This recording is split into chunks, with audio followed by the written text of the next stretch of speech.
Saudara-saudari yang terkasih, jumpa lagi dalam Pelita Hati hari ini, Jumat tanggal 26 Maret 2021, hari biasa dalam pekan kelima Prapaskah. Bersama saya, Romo Thomas Suratno, SC dari Paroki Cilandak, Jakarta Selatan, mendengar dan merenungkan Sabda Tuhan, yakni firman Tuhan yang tersurat dalam Injil Yohanes, bab atau pasal 10, ayat 31 sampai dengan ayat 42.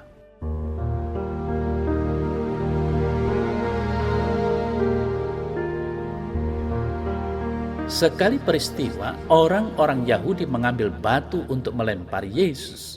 Kata Yesus kepada mereka, "Banyak pekerjaan baik yang berasal dari Bapakku yang kuperlihatkan kepadamu. Pekerjaan manakah di antaranya yang menyebabkan kamu melempari aku?" Jawab orang-orang Yahudi itu, "Bukan karena suatu pekerjaan baik maka kami mau melempari engkau, melainkan karena engkau menghujat Allah dan karena engkau sekalipun hanya seorang manusia saja menyamakan dirimu dengan Allah." Kata Yesus kepada mereka, "Tidakkah ada tertulis dalam kitab Taurat kamu, Aku telah berfirman, kamu adalah Allah." Jikalau mereka kepada siapa firman itu disampaikan disebut Allah, sedang kitab suci tidak dapat dibatalkan, masihkah kamu berkata kepada Dia yang dikuduskan oleh Bapa dan yang telah diutusnya ke dalam dunia, engkau menghujat Allah? Karena aku telah berkata, aku anak Allah.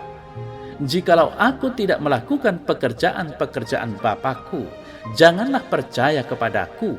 Tetapi jikalau aku melakukannya dan kamu tidak mau percaya kepadaku, percayalah akan pekerjaan-pekerjaan itu, supaya kamu boleh mengetahui dan mengerti bahwa Bapa di dalam aku dan aku di dalam Bapa.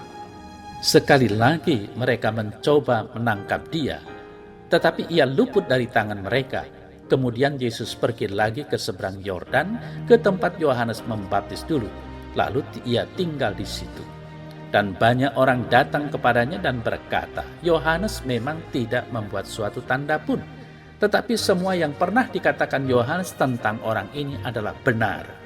Dan banyak orang di situ percaya kepadanya.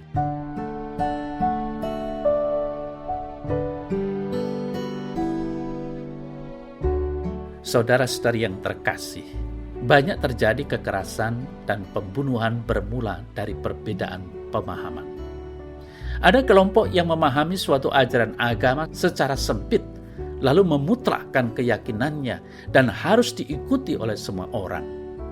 Barang siapa tidak sepaham, mereka harus dihukum dan kalau perlu dibunuh, dimusnahkan, atau setidak-tidaknya didoakan supaya dilaknatkan Allah. Kelompok semacam ini memiliki kesetiaan buta terhadap ajaran, tradisi, dan keyakinannya. Mereka sering merasa paling benar sendiri dan harus menang. Saudara-saudari yang terkasih, orang-orang Yahudi dalam warta Injil hari ini adalah gambaran kelompok yang begitu setia kepada tradisi mereka. Ketika mereka melihat bahwa ada kesalahan yang dianggap fatal dalam ajaran Yesus, maka mereka bermaksud untuk merajam Yesus. Mereka tidak peduli dengan banyak perbuatan baik yang telah dikerjakan oleh Yesus.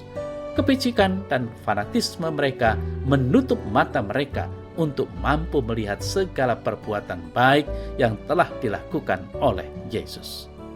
Saudara-saudari yang terkasih, dalam kehidupan kita kadang memandang orang lain secara sempit. Karena perbedaan ketidaksepahaman, kita menilai orang lain sebagai pendosa yang harus dihukum. Tidak jarang kita merasa diri paling baik, paling benar, sementara yang lain salah dan keliru. Warta Injil hari ini mengajarkan kepada kita supaya kita bersikap rendah hati dan bijaksana, bahwa dalam diri sesama yang barangkali berbeda dan tidak sepaham dengan kita, ada juga banyak kebaikan dan cinta. Ada pepatah terkenal yang mengatakan, berakit-rakit ke hulu, berenang-renang ke tepian, bersakit-sakit dulu, bersenang-senang kemudian. Pepatah ini jelas mengungkapkan keberanian untuk menjalani kesulitan dan penderitaan lebih dulu, karena sesungguhnya ada kemuliaan di balik peristiwa itu semua. Saudara-saudara yang terkasih, dalam warta Injil tadi, Yesus juga berhadapan dengan para penentang. Banyak lawan Yesus, banyak kesulitan yang dihadapi, namun dia tidak gentar. Segala tanda perbuatan dan ajarannya sulit mereka percaya. Pendengar bukan mendengarkan sang sabda yang berbicara, tetapi mereka hanya mau mendengarkan dirinya sendiri. Mereka terikat dan terkungkung oleh daya pikirannya sendiri. Tidak terbuka hatinya akan firman Tuhan. Maka dengan lugas Yesus mengajukan pilihan, mau menerima dan percaya kepada pribadi Yesus atau menolaknya sebagai utusan Tuhan.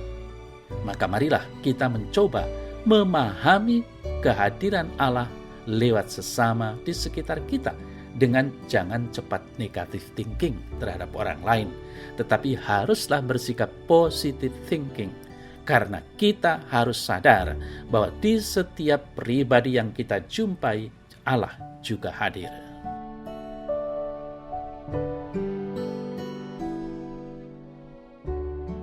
Dalam nama Bapa dan Putra dan Roh Kudus. Amin.